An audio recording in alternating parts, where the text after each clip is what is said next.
ایک روز حضرت جبرائیل علیہ السلام وحی لے کر نبی کریم صلی اللہ علیہ وسلم کے پاس حاضر ہوئے اور خوشخبری سنائی، اے محمد صلی اللہ علیہ وسلم، آپ کا جو امتی قرآن کریم کی یہ بابرکت صورت ایک بار پڑھتا ہے تو اس کے والدین کے تمام گناہ مٹ جاتے ہیں، دوسری بار پڑھتا ہے تو اسے قبر کا عذاب نہیں ہوگا، تیسری مرتبہ پڑھنے سے اس کے لیے جنت میں ایک محل تیار کیا جاتا ہے۔ ایسا شخص خوش نصیب ہے جو قرآن کریم کی یہ صورت پڑھتا ہے۔ بسم اللہ الرحمن الرحیم۔ السلام علیکم محترم ناظرین۔ اسلام میں والدین کا بہت بلند مرتبہ ہے۔ قرآن کریم اور احادیث مبارکہ میں بار بار والدین کے ساتھ حسن سلوک، ان کی خدمت اور ان کے لیے دعا کی تلقین کی گئی ہے۔ والدین خواہ اس دنیا سے رخصت ہو چکے ہیں یا زندہ ہو، ان کے لیے دعائے مغفرت، صدقہ جاریہ اور نیک اعمال کے ذریعے ان کو فائدہ پہنچانا اولاد کی سب سے بڑی ذمہ داری ہے۔ خاص طور پر قرآن کریم کی تلاوت والدین کی مغفرت اور ان کے درجات کی بلندی کا بہترین ذریعہ ہے۔ اللہ والو، اس معلوماتی ویڈیو میں آپ کو بتاؤں گی کہ قرآن کریم کی ایک ایسی سورہ مبارکہ جس کو ایک مرتبہ اگر آپ پڑھ لیں گے تو اللہ تبارک و تعالیٰ آپ کے فوت شدہ والدین کی مغفرت فرما دیں گے، ان کے تمام گناہوں کو ختم کر دیں گے، اور اگر آپ اس سورہ مبارکہ کو دوسری مرتبہ پڑھ لیں گے تو اللہ تبارک و تعالیٰ قبر کے شدید عذاب سے آپ کی حفاظت فرمائیں گے، اور اگر تیسری مرتبہ اس بابرکت صورت کو پڑھا جائے تو اللہ تبارک و تعالیٰ جنت میں آپ کو ایک عالی شان محل عطا فرمائے گا جو کہ سونے کا ہوگا۔ اللہ والو، آپ سے گزارش ہے کہ ویڈیو کو آخر تک ضرور دیکھیے گا تاکہ آپ بھی اولاد ہونے کی ذمہ داری کو پورا کر سکیں اور اس سورہ مبارکہ کے ذریعے اپنے فوت شدہ والدین کی مغفرت کروا سکیں اور ان کو عذاب قبر سے نجات دلوا سکیں اور جنت میں سونے کے محلات کا ان کو حقدار بنوا سکیں۔ جان لیجئے کہ سیدنا عبد الرحمن بن عوف رضی اللہ تعالیٰ عنہ بیان کرتے ہیں کہ سرکار مدینہ صلی اللہ علیہ وسلم نے ارشاد فرمایا، حضرت جبرائیل علیہ السلام سے میری ملاقات ہوئی، انہوں نے مجھے خوشخبری سنائی کہ بے شک اللہ تبارک و تعالیٰ آپ سے ارشاد فرماتا ہے کہ جو آپ کا امتی یہ عمل کرے گا تو میں اس پر رحمت نازل کروں گا اور اس کے والدین کے پچھلے سارے گناہوں کو معاف کر دوں گا۔ آپ کا امتی دوبارہ یہ عمل کرے گا تو اللہ تبارک و تعالیٰ فرماتا ہے کہ میں اس پر سلامتی نازل کروں گا اور ان کی اولادوں کی سلامتی اور مرتے وقت آسانیاں عطا کروں گا اور جنت میں محل عطا کروں گا۔ اس پر نبی کریم صلی اللہ علیہ وسلم نے اللہ تبارک و تعالیٰ کی بارگاہ میں سجدہ شکر ادا کیا، کیونکہ اس عمل کو کرنے سے جہنم سے نجات ہو جاتی ہے اور جنت پاس آ جاتی ہے۔ وہ بابرکت عمل آج کی اس ویڈیو میں آپ کے ساتھ شیئر کرنے جا رہی ہوں۔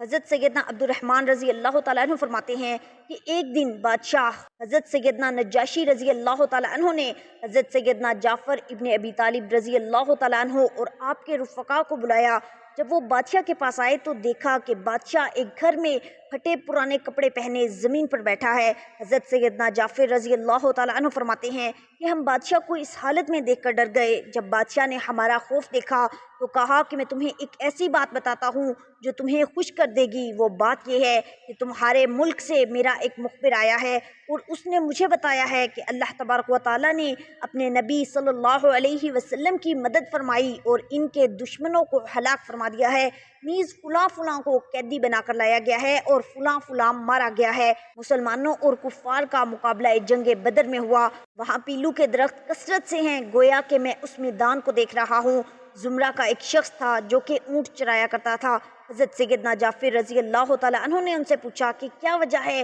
کہ آپ بغیر چٹائی کے زمین پر بیٹھے ہیں اور وہ سیدھا کپڑے پہن رکھے ہیں؟ تو انہوں نے بتایا کہ اللہ تبارک و تعالیٰ نے حضور نبی کریم صلی اللہ علیہ وسلم پر جو کلام نازل کیا اس میں یہ بھی تھا کہ ان پر اللہ کے بندوں کا حق ہے کہ جب اللہ تبارک و تعالیٰ انہیں کوئی نعمت عطا فرمائے تو وہ اس کے لیے عاجزی اختیار کریں، کیونکہ اللہ تبارک و تعالیٰ نے اپنے پیارے حبیب نبی کریم صلی اللہ علیہ وسلم کی صورت مجھے نعمت عطا فرمائی ہے، اسی لیے میں نے اس کے لیے عاجزی اختیار کی۔ حضرت سیدنا عبد الرحمن حضرت عبداللہ ابن عوف رضی اللہ تعالیٰ عنہ بیان کرتے ہیں کہ رسول کریم صلی اللہ علیہ وسلم کی بارگاہ رسالت میں ایک مرتبہ ایک شخص حاضر ہوا اور عرض کرنے لگا کہ یا رسول اللہ صلی اللہ علیہ وسلم، ایک نوجوان پر سکرات موت کی حالت ہے، اس کو کلمہ پڑھنے کے لیے کہا جاتا ہے لیکن اس کی زبان نہیں چلتی۔ حضور نبی کریم صلی اللہ علیہ وسلم نے فرمایا، کیا وہ زندگی میں کلمہ نہیں پڑھتا تھا؟ عرض کیا کہ یا رسول اللہ صلی اللہ علیہ وسلم پڑھتا تھا۔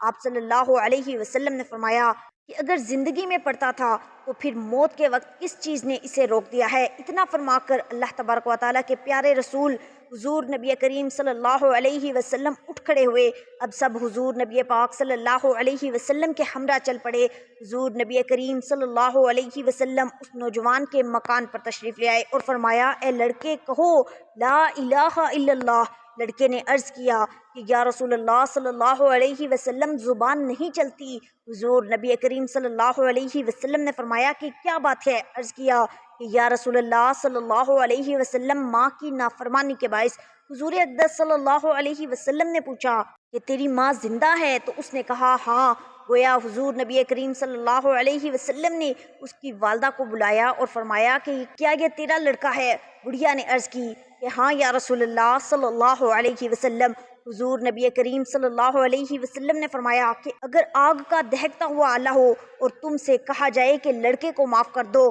ورنہ تیرے سامنے اس آگ میں تیرے لڑکے کو ڈال کر جلا دیا جائے گا، تو بتاؤ تم کیا کرو گی؟ بوڑھی عورت نے عرض کیا کہ یا رسول اللہ صلی اللہ علیہ وسلم میں اپنے اس لڑکے کو کبھی بھی معاف نہیں کروں گی، کیونکہ اس نے زندگی بھر میرا بہت دل دکھایا اور مجھے خون کے آنسو رلایا ہے۔ بوڑھی عورت کے یہ الفاظ سن کر حضور نبی کریم صلی اللہ علیہ وسلم نے صحابہ کرام رضوان اللہ علیہم اجمعین کو حکم دیا کہ ٹھیک ہے، پھر اس بڑھیا کے لڑکے کو جلانے کے لیے لکڑی اور آگ کا بندوبست کرو۔ لکڑیاں اکٹھی کر کے آگ کو جلا دیا گیا اور پھر جب وہاں موجود لوگ اس بڑھیا کے لڑکے کو آگ میں ڈالنے لگے تو بوڑھی عورت نے ایک زوردار چیخ ماری اور بلند آواز سے پکارنے لگی، یا رسول اللہ صلی اللہ علیہ وسلم، میں اللہ کو اور آپ کو گواہ بنا کر کہتی ہوں کہ میں نے اپنے اس نافرمان لڑکے کو معاف کر دیا اور میں یہ نہیں دیکھ سکتی کہ میرے بیٹے کو آگ میں جلایا جائے یا آگ اس کے قریب بھی پہنچے۔ رسول کریم صلی اللہ علیہ وسلم نے فرمایا، اے بڑھیا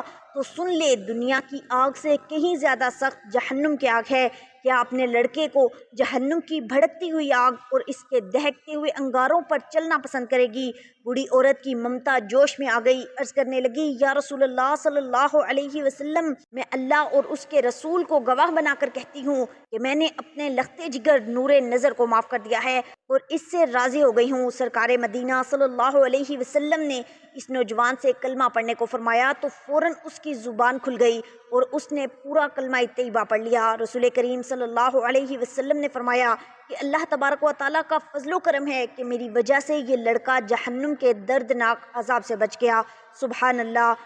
بن عوف رضی اللہ تعالیٰ عنہ بیان کرتے ہیں کہ سرکار مدینہ صلی اللہ علیہ وسلم نے ارشاد فرمایا، حضرت جبرائیل علیہ السلام سے میری ملاقات ہوئی، انہوں نے مجھے یہ خوشخبری سنائی کہ بے شک اللہ تبارک و تعالیٰ ارشاد فرماتا ہے کہ جو بھی شخص قرآن کریم کی یہ سورہ مبارکہ پڑھے گا تو اس کے فوت شدہ والدین کے گناہوں کو معاف کر دیا جائے گا۔ اگر دوسری مرتبہ یہ سورت پڑھے گا تو قبر کا عذاب نہیں ہوگا، اور اگر تیسری مرتبہ پڑھ لیتا ہے تو جنت میں سونے کا محل مل جائے گا۔ اللہ تبارک و تعالیٰ کی اس بندے پر رحمتیں اور برکتیں نازل ہوں گی اور اس کے اگلے پچھلے گناہ معاف کر دیے جائیں گے اور اس کے ماں باپ کی مغفرت کر دی جاتی ہے۔ اس شخص پر اللہ تبارک و تعالیٰ سلامتی نازل فرماتا ہے، اس کی اولادوں کی سلامتی، اور مرتے وقت کے لیے اللہ تبارک و تعالیٰ آسانیاں پیدا کر دیتا ہے۔ نبی کریم صلی اللہ علیہ وسلم فرماتے ہیں کہ اس پر میں نے اللہ تبارک و تعالیٰ کی بارگاہ میں سجدہ شکر ادا کیا۔ حضرت سیدنا مسعود رضی اللہ تعالیٰ عنہ اور حضرت عبداللہ بن عباس رضی اللہ تعالیٰ عنہ سے روایت ہے کہ جب اللہ تبارک و تعالیٰ نے حضرت ابراہیم علیہ السلام کو مرتبہ نبوت سے نوازا تو ملک الموت حضرت اسرائیل علیہ السلام نے مبارکباد پیش کرنے کے لیے دربار خداوندی میں اجازت طلب کی۔ اجازت ملنے پر حضرت ابراہیم علیہ السلام کی خدمت میں حاضر ہو کر خوشخبری پیش کی۔ آپ علیہ السلام نے فرمایا، اے حضرت اسرائیل علیہ السلام، مجھے اپنی صورت دکھاؤ جس میں تم کفار کی روح قبض کرتے ہو۔ عرض کیا کہ آپ علیہ السلام اسے دیکھنے کی تاب نہ لا سکیں گے۔ فرمایا کہ تاب کیوں نہ لا سکوں گا؟ ملک الموت نے کہا کہ اچھا تو آپ علیہ السلام منہ پھیر لیں۔ آپ علیہ السلام نے دوبارہ ادھر کی طرف دیکھا تو دیکھتے ہیں کہ ایک کالا سیاہ آدمی ہے جس کا سر آسمان تک پہنچا ہوا ہے، اس کے منہ سے آگ بہت بڑی لپٹ نکل رہی ہے اور آدمی کے جسم کے برابر اس کے بال ہیں اور ہر بال کی جڑ سے آگ کی لپٹ نکل رہی ہے۔ یہ منظر دیکھ کر حضرت ابراہیم علیہ السلام پر غشی طاری ہو گئی۔ جب آپ علیہ السلام سنبھلے تو ملک الموت اپنی حالت میں آ چکے تھے۔ آپ علیہ السلام نے فرمایا اگر کافر کو مرتے وقت کوئی تکلیف اور مصیبت نہ ہو جبکہ اس کی گھبراہٹ اور پریشانی کے لیے تمہاری یہ تابناک ڈراؤنی صورت ہی کافی ہے۔ آپ علیہ السلام نے فرمایا کہ اچھا اپنی وہ صورت دکھاؤ جس میں ایماندار کی روح قبض کرتے ہو۔ ملک الموت نے کہا آپ علیہ السلام منہ پھیر لیجئے۔ جب حضرت ابراہیم علیہ السلام نے دوبارہ ان کی طرف دیکھا تو ایک بہت ہی خوبصورت حسین و جمیل نوجوان کی شکل میں آپ کو پایا اور دیکھا کہ جسم سے خوشبو پھوٹ رہی ہے، عمدہ سفید کپڑے پہنے ہوئے ہیں۔ حضرت ابراہیم علیہ السلام نے فرمایا اے ملک الموت اگر مومن مرتے وقت کوئی بزرگی اور کرامت نہ بھی دیکھے تو صرف تمہاری یہ نورانی صورت کا دیکھنا ہی اس کے سکون و اطمینان کے واسطے کافی ہوگا۔ اللہ والو اب آپ کو بتاتے ہیں کہ قرآن کریم کی وہ کون سی سورہ مبارکہ ہے کہ جسے ایک مرتبہ پڑھ لینے سے فوت شدہ والدین کی مغفرت ہو جاتی ہے، دوسری مرتبہ پڑھنے سے عذاب قبر سے اللہ تبارک و تعالی نجات عطا فرماتے ہیں، جبکہ تیسری مرتبہ پڑھ لینے سے اللہ تعالیٰ جنت میں سونے کا ایک محل عطا کرتا ہے۔ اللہ تبارک و تعالی نے مومنین کی صفات بیان کرتے ہوئے ارشاد فرمایا جو مومن ہیں وہ اپنے سابقہ فوت شدہ مومن بھائیوں کی بخشش و مغفرت کی دعا کرتے ہیں۔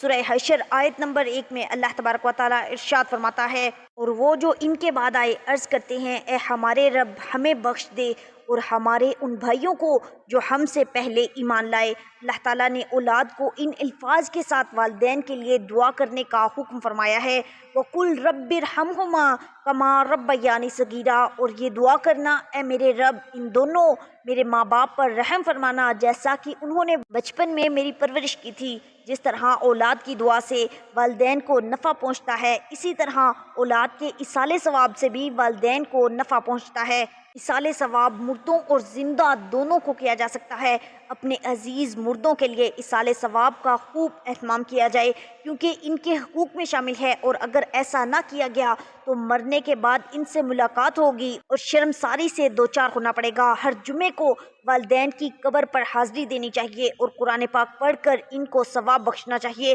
اس سے والدین مرنے کے بعد بھی خوش رہتے ہیں اور تمنا کرتے ہیں اس کے بیٹے اس کے ساتھ وہی سلوک کریں۔ قبرستان جا کر تمام قبرستان والوں کے لیے دعا کیجیے کیونکہ وہ بھی اس سے خوش ہوتے ہیں اور آنے والے کی ماں یا باپ یا جو بھی رشتہ دار فوت ہو چکا ہے اسے خوشخبری سناتے ہیں کہ تمہارا بیٹا یا تمہارے رشتہ دار آ گیا ہے، اور قبرستان جانے والے دعائیں مغفرت کرنے والے کا شکریہ ادا کرتے ہیں اس لیے کہ ان کو دعا کے باعث فائدہ پہنچتا ہے جس کے عوض وہ شکریہ ادا کرتے ہیں۔ جو لوگ صدقہ، دعا، درود اور قرآن کریم کی تلاوت کا ثواب بخشتے ہیں قبرستان والے اس کی برکات سمیٹتے ہیں، اور اگر کوئی ان مردوں کو ثواب بخشتا ہے تو قبروں میں پریشان حال اور مغموم ہوتے ہیں جو لوگ ان کی غمی خوشی میں تبدیل ہو جاتی ہے۔ اللہ والوں میں آپ کو جو صورت بتانے لگی ہوں اسے آپ کسی بھی وقت پڑھ سکتے ہیں، وقت کی کوئی پابندی نہیں، نہ ہی کوئی جگہ کی قید ہے۔ جیسے ہی آپ کو وقت مل جائے آپ یہ سورہ مبارکہ تلاوت کریں اور اسے اپنے والدین کو ایصال ثواب کریں، اور اگر یہ سورہ مبارکہ آپ کو زبانی یاد ہو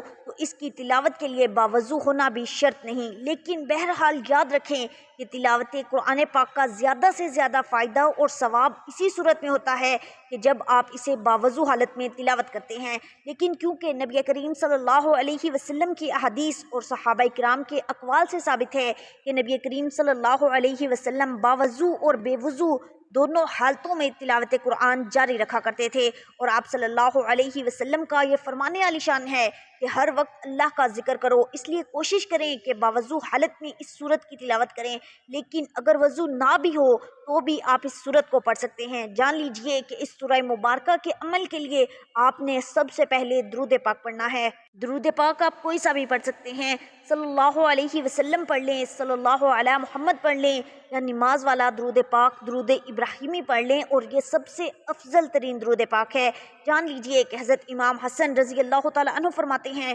جب بھی نبی کریم صلی اللہ علیہ وسلم پر درود پاک پڑھو تو خوش دلی کے ساتھ، خشوع و وضو کے ساتھ پڑھو، اس لیے کہ نبی کریم صلی اللہ علیہ وسلم خود درود سنتے ہیں، اس لیے جب بھی درود پاک پڑھا جائے تو اسے پرسکون حالت میں پڑھنا چاہیے، خوش دلی کے ساتھ، محبت کے ساتھ پڑھنا چاہیے۔ ایک مرتبہ ثواب کی نیت سے میرے ساتھ مل کر درود پاک پڑھ لیجئے۔ اللہم صلی علی محمد وعلی آل محمد